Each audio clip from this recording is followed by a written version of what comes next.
Hello, everyone, and welcome to Uncivil Law. And for today's case, we have discrimination on the basis of sex at a university among students. Two different students made mutual complaints against each other after an evening's hookup went bad. And the school appears to have treated the female's complaint somewhat differently than the male's complaint. This is my shocked face.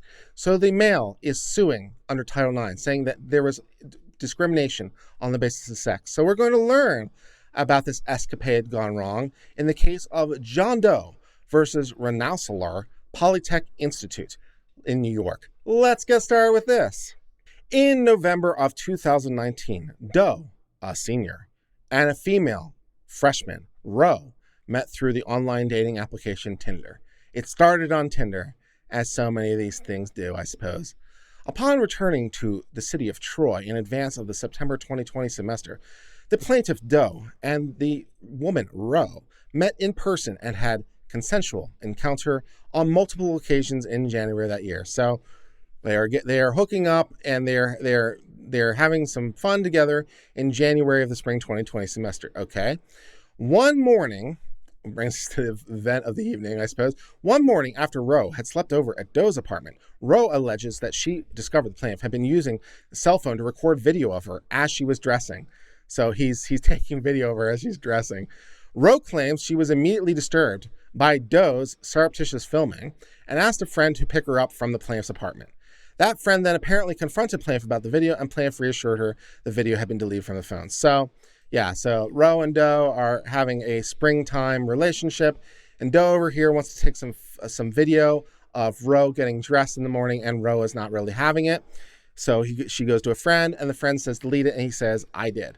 Okay, but that isn't actually where things went wrong. As amazing as that isn't where things went wrong. You would think at this point that maybe Roe would stay away from Doe because, of this stuff, but, no, that didn't really happen. So let's press on.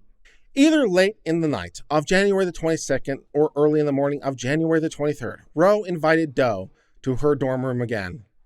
Excellent. Roe claims that she agreed to discuss with plaintiff her anger at his filming her, which was a conversation he didn't feel having comfortable in his off-campus apartment. And you didn't want to do this on a neutral place in a common area or something. You wanted to do it in your apartment. Plaintiff alleges that he was too drunk to drive, which is always super promising. So he's like, come over to my apartment so we can discuss all the reasons I'm really angry at you. I'm too drunk to drive. So he walked to the residence and joined Roe in a room. Once there, both plaintiff and Roe agreed that the plaintiff had multiple more drinks of vodka. So we were downing some shots after being too drunk to drive. Plaintiff then alleges, and based on her own eventual Title IX complaint against him, Roe does not agree, that the two of them then had yet another consensual hookup.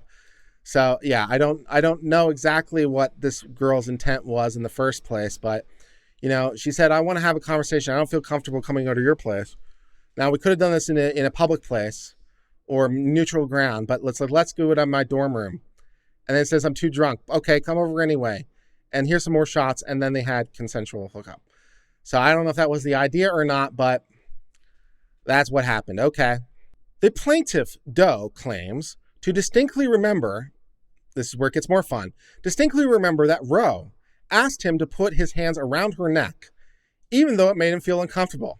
Roe agrees that she requested the plaintiff put his hands on her neck and provide pressure, but she claims that this happened during their first encounter on that night. What happened during the subsequent encounters? The plaintiff, Doe, claims that after he and Roe concluded their second hookup that day, he needed to ask her to get him water because he was too drunk to get out of bed. Good times. Roe agrees that Doe had trouble getting out of her bed at one point on that evening. So she agrees with her that, that was definitely a thing that happened. We agree so far. The next morning, plaintiff left Roe's room because she needed to go to class. The plaintiff alleges the psychological damage. Okay, so this is Doe speaking now. Doe alleges the guy alleges the psychological damage from being pressured into this affair, which we was not comfortable with, forced him to take medical leave. So he says, I didn't really want to do this. I was pressured into it, and I had to take time off of school. So that is his complaint. I didn't really want to. And then by contrast, Roe, the female, also has some complaints. She alleges in her Title IX complaint that after the initial encounter, She and Doe began to argue. In the midst of this argument, she asserts the plaintiff again put his hand around the neck and squeezed, this time both in a non-sexual content and without her consent, which is a slightly weird phrase, just to me, and maybe this is me. She's saying that during the subsequent hookup, you put the hands around my neck without my consent, but you explicitly asked him to do it like an hour ago or something. And so he thinks probably pretty reasonably that this is something you would like. And you're saying, but he did it without my consent though. And you didn't like say stop or something, because why would he think you'd want this? Because you asked him for it? He's doing it because he thinks you'd like it, but it was without your consent. This is a slightly strange argument. How's he supposed to know this?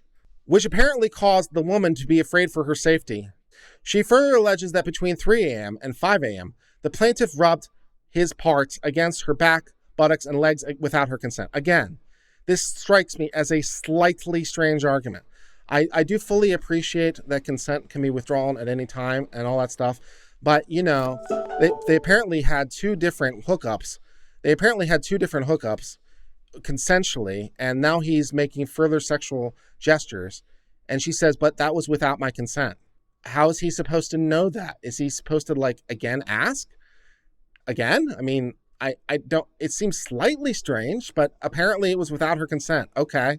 According to Roe, this was not the end of it. At around 9 a.m. on January 23rd, Roe again alleges that Doe again engaged in activity without her consent. Why might he think that you'd want to? Maybe it was the 2 other times that you did that same day. And you say it's without your consent, which again, I understand consent can be withdrawn at any time, but he seems to have a reasonable basis to think that you're consenting, given that, you know, you were earlier that day and you hadn't said anything to the contrary. So how's he supposed to know this exactly? On January the 27th, 2020, Roe's residential advisor informed the university that a sexual assault had taken place on January the 23rd. So Roe apparently went to the RA, and the RA made the report to the university. On January the 31st, the defendant notified Doe that it was initiating a Title IX investigation against him as a result. Then on June the 9th, plaintiff filed his own Title IX complaint against Roe, alleging that he was too intoxicated to consent to sexual activity on the night of the 23rd.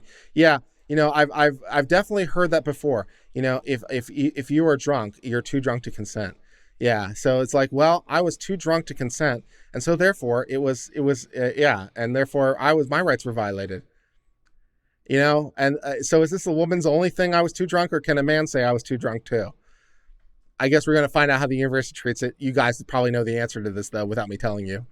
On August the 4th, 2020, the university concluded by preponderance of evidence that it was more likely than not that Doe, the guy, had violated the school's guidelines by assaulting Roe. Yeah, as was his right, Doe, the guy, requested a hearing to challenge these findings, that the plaintiff had violated the conduct policy. The same day, the university dismissed the complaint against the woman, finding he had failed to establish allegations by the same standards. So the university said, okay, you have to prove it by preponderance of the evidence, and as to the guy, we find that, yeah, you're in violation. But as to the woman, you have not proved your case. Even though, incidentally, I'd like to point out that they both agree on several salient details. Let's refresh our memory as to those salient details. Salient detail number 1, he said that he was too drunk to drive, to go over to her place. They agree on that. Salient detail number 2, they both agree that he took multiple shots of vodka. Salient detail number 3, they both agree that he was too drunk to get out of bed. So despite the fact that they both agree as to these salient details, he was unable to prove by preponderance of the evidence that he might have been too intoxicated at the time. In particular, the university found that Doe's participation in complex conversations, recalls of details, ability to leave and re-enter the residence hall at 2:30 to smoke, and his failure to prove that he did not willingly consume alcohol, which incidentally, last time I checked, has zero things to do with rape, whether or not you voluntarily consumed the alcohol. Wow, that's a whole new world of special. So if the person you're having sex with voluntarily consumed the alcohol, that means it's not rape anymore. This will come as a massive surprise to the criminal justice system, I assure you. Yeah, he didn't prove that he didn't consume it willingly, like that matters, or that he initiated activity with Roe, that for the fact that he initiated his activity with Roe made his complaints insufficiently credible. But if he's too drunk to consent, the fact he initiated is legally irrelevant. Doe timely appealed the university's determination, requesting a hearing as to his claimed dismissal. In particular, he argued that the university overlooked facts in the interview establishing that he had consumed alcohol and smoked marijuana before arriving at the room, drank vodka many times while in a room, and had trouble getting off of the bed, in the literal sense of getting off of the bed here. They erroneously relied on a relevant determination that there was insufficient evidence the plaintiff was supplied alcohol against his will, which, is legally irrelevant, and erroneously relied on the irrelevant determination the plaintiff had failed to prove he did not initiate activity, which, again, is legally irrelevant. Defendant denied the plaintiff's appeal on August 25th, claiming the plaintiff had failed to demonstrate an error in the denial that would merit a hearing. The university feels like he's failed to prove any mistake on their part, despite the fact that they took into consideration several things that are legally irrelevant and failed to take into consideration the undisputed testimony. Just super fun. On September the 28th of 2020, the guy filed a lawsuit alleging the university's handling of his complaint against Roe and its refusal to apply the 2020 Department of Education policy amounted to discrimination in violation of Title IX. With that complaint, the plaintiff also moved for a temporary restraining order and a preliminary injunction to prevent the university from moving forward with its hearing against him, at least under the 2018 policy. That same day, the court granted the temporary restraining order. The court heard oral argument as to whether the TRO should be converted into a preliminary injunction. All that's left is to decide, should we grant a preliminary injunction? The standard for a preliminary injunction is a classic 4-element test that we should all know and love because it comes up quite a lot. The 4 standards for an injunction are the likelihood of irreparable harm, the likelihood of success or the merits, or at least serious questions, as to put the merits on balance of hardships that tips in the person moving's favor. The balance of hardships tips in favor regardless of the likelihood of success, and an injunction is in the public interest. This should sound pretty familiar. This is the classic 4-part test. Different courts word it slightly differently, but it's basically the same everywhere. The precise likelihood of success a plaintiff must show varies depending on whether a plaintiff seeks a mandatory injunction, which compels a defendant act in a particular way that alters the status quo, or a prohibitive injunction which only prevents a defendant from following the course it originally intended, and thus maintaining the state of affairs. So this court says, under its operative law in the Second Circuit, under the operative law in the Second Circuit, the likelihood of success you need to show depends on what type of injunction you're doing. Is it an injunction that mandates something? So is it a positive injunction? Do this. Or is it a prohibitive injunction? Stop doing this.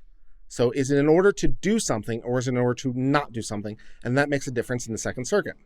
A motion for a mandatory injunction, that is, a motion to make you do something, requires a showing of greater likelihood than for the prohibitive. So if you want the court to order someone to do something, then it requires a greater likelihood of success. However, if you want the court to merely order them to stop doing something, you need to only show a 50% probability. Well, 50.1, you know what I mean. But you only have to show the bare minimum. So by extension, prohibitive relief may be warranted even if there's considerable doubt. So if what you want is them to do something, you need more. If you just want them to stop, you just need 50.1%. That's the difference. The parties disagree as to exactly what this guy is asking for. What is the nature of the injunction? The plaintiff claimed at the oral argument that he intended to compel the university to carry out a hearing under the 2020 policy. For its part, the defendant counters that an injunction, if granted, should halt the proceedings in their entirety. So the plaintiff, Doe, says what I want is a positive injunction. So Doe says, I want you to make them do something. The defendant says, well, no, all you should do is make us stop doing something. So he says, I want you to make them do something. They say it's to stop doing something. And then he says, the court has this nice little line here, regardless of what the party formulations are, regardless of what the parties want, the scope of the injunction is ultimately the court's decision to make. So that's a nice little thing there. It's like, ultimately, this is up to the court. So even if the parties ask for one thing and don't ask for another thing, or they're asked for different things, you can do as the court pleases. It's an equitable remedy here. And so you don't have to worry about what one party is asking for. And this is actually going to come to save Doe here in a second, because the court is about to say, okay, even though you asked for positive relief, I'm going to give you negative relief and you're going to win and you're going to be really happy about it. So despite yourself, I'm going to give you the relief you can get. So this is a nice little thing from the court here, is basically saying, I can ignore you and what you asked for, and I'm going to give you what you didn't ask for, but you're going to be pretty happy about it. So let's figure out why. Thus, after consideration, the court will consider whether to impose a prohibitive injunction of freezing the hearing and any potential discipline. So I'm going to consider the option of the negative injunction. Stop doing stuff. That's what I'm going to do. The imminent harm of the plaintiff complains of, having his fate decided by a university he claims is discriminating against him, would, if anything, be better by preventing all proceedings against him than by allowing an alleged discriminator to go forward with the hearing, even with more safeguards. So the court is gently correcting the plaintiff here and being like, I don't think you thought this all the way through. You're actually better off with a negative injunction. You're better off with a negative injunction than the positive injunction. It's like, why? Because what you're asking for is a university which you say is discriminatory. You're asking them to give you a hearing under this revised process. They are discriminating. So even if you have these additional safeguards, maybe they'll continue to discriminate against you. So it's like, I'm actually going to give you something that's going to help you more than that. I'm not going to order that you go through a process run by people that are corrupt. That sounds like a bad idea, even though it's what you asked me for. Instead, what I'm going to do is order the university not doing things. And hey, you can't be kicked out of the university because they are not allowed to do things. To evaluate the guy's likelihood of success, the nature of the claims he's trying must be clarified. So what is he asking for? Or what is he saying? So he makes two allegations. First, he alleges the university discriminated him on the basis of sex in violation of Title IX for electing to hold a hearing under the 2018 policy instead of the 2020 Department of Education policy. Second, the plaintiff claims the defendant violated Title IX by selectively enforcing its policies to his detriment by dismissing the complaint against Doe, but by allowing her claim against him to proceed. So you have unequal treatment before the law. For a Title IX sex discrimination claim, the Second Circuit has ruled a university runs afoul of the statute when it takes adverse action against a student or employee in response to allegations of sexual misconduct, following a clearly irregular investigative or adjudicative process, and amid criticism for reacting inadequately to allegations of sexual misconduct by one sex. So one of the ways we know that you're violating Title IX is if you're doing things irregularly, in an improper process. And perhaps the reason you're doing things improperly is because you've reacted to allegations that you're not giving enough protection for people. And so maybe that's the reason that you're not providing enough protection for the other people. And so, yeah, we can look to the fact that you're caving to the pressure to show that you're corrupt. Outstanding. Although there is little evidence in the record to date to show that the university has been criticized for reacting inadequately to allegations of misconduct of one sex, and because this is on a preliminary injunction after a TRO. We're really early in the case. So there's no evidence of record, pretty much period at this point, except for the things that were stated, right, just in the complaints. So we don't have any record of this university receiving this, but that could be developed at trial perhaps. The Second Circuit has noted that when combined with clear procedural irregularities in the university's response to allegations, even minimal evidence of pressure on the university to act on invidious stereotypes will permit a plausible inference of sex discrimination. So we don't need very much. Accordingly, and especially given both the frequency and publicity of universities being taken to task on this particular and serious subject, the paucity of the evidence as to the fourth element at this moment does not meaningfully undermine the probability of success. So the Second Circuit has noted that if there is clear violation of procedure, clear violation, that you don't need very much proof. And so the court just takes basically judicial notice and says, well, universities everywhere are being criticized for not protecting women enough. So even though there's a paucity, which is to say there's no evidence, even to say there's a paucity of evidence, you know what? There's enough, because we can take notice of the general temperament, general temperature of these things. And the university probably knows about that and probably has thought about it at least somewhat. Probably something they've thought about. Yeah, we can take notice of the general atmosphere. And, as to things they specifically warned about, we can develop that later, but there's enough to get us past the door. I love it. Doe's evidence of sex discrimination is not confined as to only include RPI's conscientious choice not to employ the 2020 Department of Education rules to his hearing. RPI specifically noted that Doe's complaint against Roe was insufficiently substantial because he failed to prove that he did not voluntarily consume alcohol, like that matters, and he did not initiate contact, like that matters.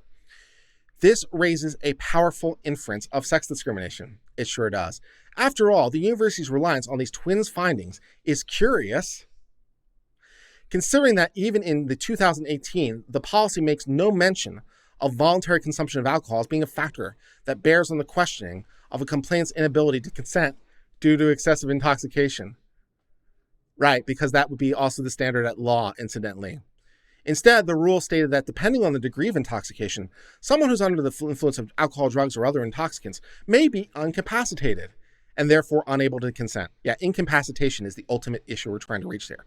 So it isn't that you're intoxicated or under the influence or anything else. The ultimate issue was, are you incapacitated? The reason you're incapacitated is because of the drugs, but it isn't if you're drunk or intoxicated even. The issue is, are you incapacitated? And if you're incapacitated, you're unable to consent because you know that's actually criminal law too. Any carve-out based on voluntary intoxication must be cleverly hidden indeed to be among this plain language. It's like, yeah, this language doesn't really contemplate voluntary intoxication at all, nor does criminal law. So, no. Similarly, the 2018 policy does not provide any exceptions to the rule that consent may be initially given but withdrawn at any time, which again is the rule under criminal law too. As a consequence, the university's specific finding that the guy failed to prove that he did not initiate the contact is once again bizarre, since it is apparently directly contrary to the university's own sexual misconduct policies. Yeah, consent can be withdrawn at any time, so the fact he initiated, not really the most operative question. In a vacuum, the university's inventive use, I love that, the inventive use of its policies may not say that much about the role the guy's gender played in the process. But Roe's complaint arising out of the exact same encounter was not subjected to any of these fabricating requirements. So in isolation, these inventive and creative interpretations of your own policy may not necessarily be enough, but you didn't apply them to the woman even though they literally arise out of the exact same encounter. Why are you applying different standards in the exact same factual posture? The two complaints concern the same subject matter, of which there are only two complainants that have first-hand knowledge, namely Doe and Roe. From that duality of the origin, the female's complaint proceeded without these issues. Amazing. The male's was struck down in part on grounds not contemplated anywhere in the policy's definition of consent or, the criminal definition of consent either. This inequitable treatment provides not inconsiderable evidence that gender was a motivating factor in the treatment. Yeah, you have the exact same factual situation, which basically never happens ever in law, right? When do you ever have two cases that arise out of the same exact facts? That's pretty freaking rare. But you have it.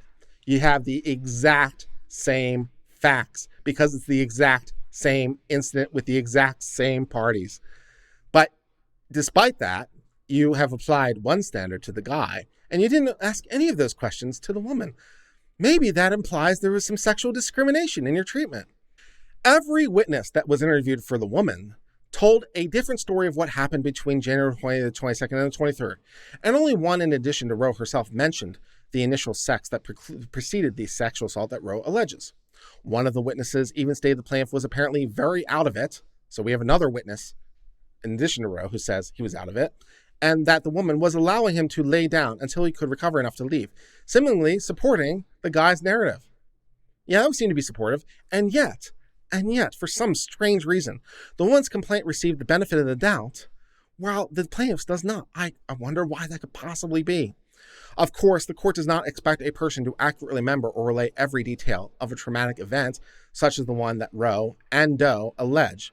But where these allegations are so inherently intertwined because it's the exact same thing, and the female's complaint is accepted, flaws and all, while the male's complaint is rejected for having similar flaws, that might, in some ways, suggest that this discrepancy is because of gender discrimination. Maybe it's because of the different sexes that you gave this unequal treatment in the exact same pattern. The university's handling of these two comparators throughout this matter is thus useful to evaluate whether sex played a role. That is really true. It's like when you're looking in law, you're trying to compare one situation to another. And, sometimes you have trouble finding a really tight fit. But, this is a pretty tight fit. These comparators are pretty close in so much as they're identical. So, yeah, whether it's relevant for this proceeding, yes. Thus, combining the two dimensions of the university's decision to dispose of the man's complaint while allowing the women's complaint to survive, the guy has provided sufficient evidence to demonstrate a likelihood of success in proving that gender was a motivating factor, in the defendant's treatment of him since the woman left her accusation, The university counters the guy by arguing that he has no right to have his hearing governed by a 2018 policy because both the preamble to the new rule and the administration's guidance state the Department of Energy will not enforce the rule retroactively. So the Department of Education came out with new guidelines, and thank God for that, because before that, we didn't really have any guidelines. We had a letter, which apparently was operative for a really long time. And the Department of Education finally, and thank God, came up with formal rulemaking. To hear the defendant tell it, the university, the preamble, and this post provide a license to not impose the rules when the allegation took place before August the 14th. In fact, the university argues those statements preclude this court from finding the contrary because it is bound to defer to an agency's interpretations of the regulations it promulgates. And then it says, see our. I feel like I've heard of our before. I feel like it's a case that I should know about. It's just right on the tip of my tongue. They should defer to the agency's interpretation. See our.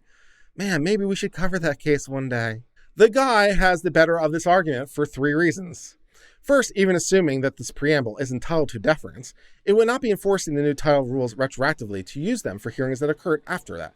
After all, the preamble itself is unclear what it means by retroactive. So these hearings are occurring after that date, so maybe this is not retroactive. Secondly, the guy is correct that this court is not bound to follow this random posting from the Department of Education, like on its website, because this random posting that's on its website is not actually an authoritative statement that is entitled to our. This random post is not really an our kind of thing. As such, this post's position that the relevant date for retroactivity is the date of the alleged assault need not be the last word. And, finally a court somewhere is saying an administration doesn't get the last word on something. Shock me. I can't believe it. Under the Department of Education's standards, schools may maintain 2 parallel proceedings until every claim of sexual misconduct allegedly occurring prior to August 14th, 2020 is resolved. And then it's unclear what that would mean because, after all, under either the 2018 or 2020 policies, a complaint of sexual misconduct may be filed at any time, regardless of the length of time between the misconduct and the complaint. So we might have to be doing this dual track thing potentially forever, because if that's what you're going to do. Therefore, even if the university would not be subject to the Title IX consequences from the Department of Education for electing to use the date of the alleged assault date as the date that governs the policy it would use, it would, however, still be free to use the 2020 policy. That's right.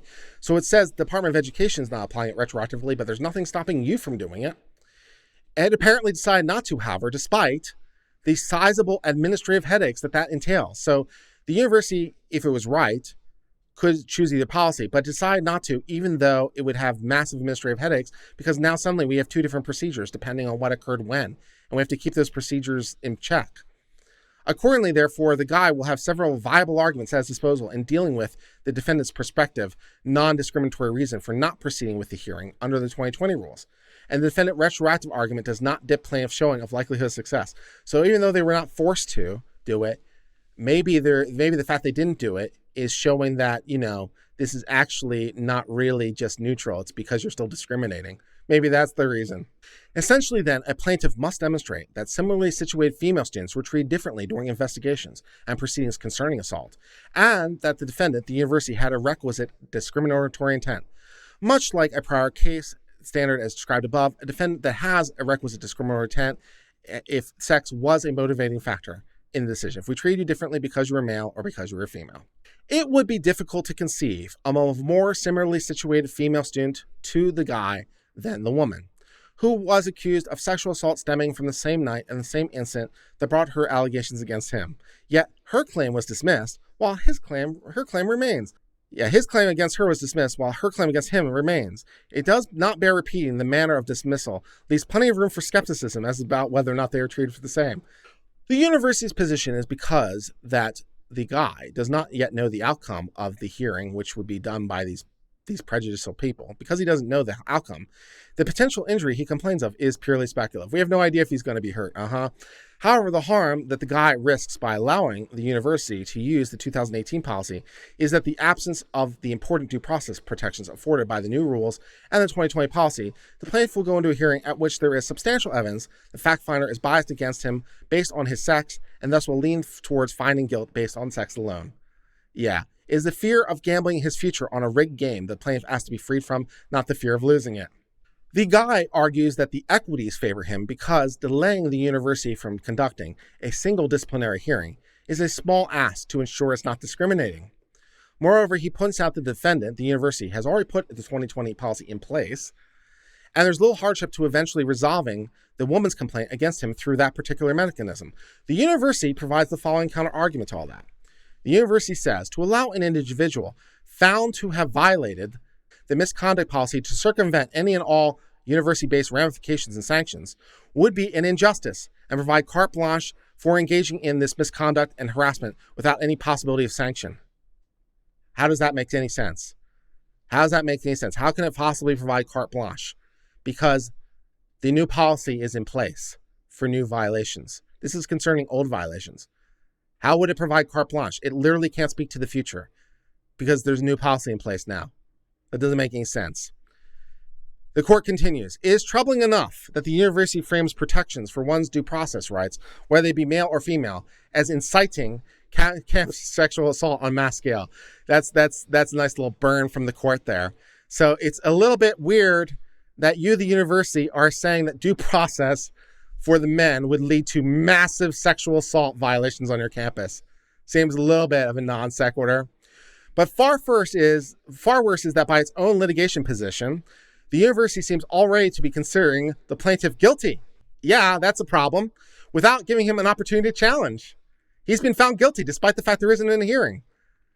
Your position is guilty despite the hearing. That seems problematic. Nevertheless, needless to say, the defendant's arguments on this point are ill-advised and do little demonstrate that equities do not go in the plaintiff's favor. Why might we think that the equities are in the defendant's favor? Well, because you've already found him guilty even though you haven't given him a chance to be heard. That's wonderful. That's good news. Against the man's rights, the university's showing of equities amount to hollow portents. Wow. Of rampant sexual assault. Love it. And the impermissible assumption that a plaintiff is already guilty despite not having so much as a hearing on a matter of grave import to the future. Seems a little bit problematic. The plaintiff has thus proven a likelihood of success, irreparable harm should an injunction not be granted, the balance of equities granting injunction, and the public interest would not be disturbed. Accordingly, the motion is granted. Thus, that brings us to the end of the case of John Doe versus Rensselaer Polytech Institute in the great state of New York. In this case, RPI had two complaints regarding an event that occurred in January of this year. One from a man and one from a woman. And they seem to have somewhat treated them differently. I'm sure it was by pure accident. But the court somewhat disagrees with me. They say, there seems to be some evidence here that maybe it was sexual-based discrimination. Maybe the fact that you've already found him guilty, despite the fact that there hasn't been a trial, is a problem. And so I'm going to impose an injunction against you that, you can't have the hearing and you can't discipline him because, you're very, very bad, very bad. And this lawsuit can proceed forward. And for the moment, at least, that brings us to the end of this case. Thank you so much for being part of the Uncivil Law family. If you liked this latest video, please give it a like below and hit the join button. For 99 cents a month, you too can give a recurring membership that helps this channel grow and helps YouTube to recommend this channel to others. We really appreciate your continued financial support and all your love. And until later, my friends, cheers and goodbye.